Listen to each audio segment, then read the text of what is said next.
ఆంధ్ర పోడ్కాస్టర్ విజయ్ కేసర్ రెడ్డి అన్న మాట్లాడుతున్నాడు. ఒకసారి మనం కూడా విందాం ఆయన ఏం మాట్లాడుతున్నాడు. సీఎం గారు చూసారా, వెంకటేశ్వర స్వామి కూడా డేటా వైపే, జగన్ గారి వైపే ఉన్నారు. ఏది ఇప్పుడు చెప్పండి చూద్దాం. కడాన తిరుమల లడ్డూలో నెయ్యికి బదులుగా యానిమల్ ఫ్యాట్ కలిసింది అని ఇప్పుడు చెప్పండి చూద్దాం.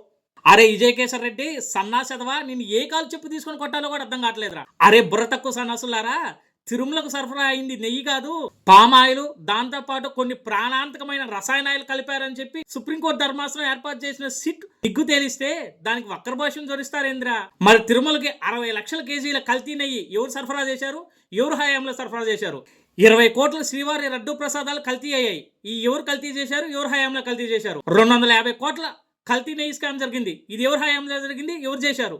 దీనికి మీ అధినేత అప్పటి సీఎం వైఎస్ జగన్మోహన్ రెడ్డి, ఆయన బాబాయ్ వైవి సుబ్బారెడ్డి, భువన కరుణాకర్ రెడ్డి, మాజీ ఈవో ధర్మారెడ్డి, వీళ్ళెవరికి సంబంధం లేదని చెప్పగలుగుతావా?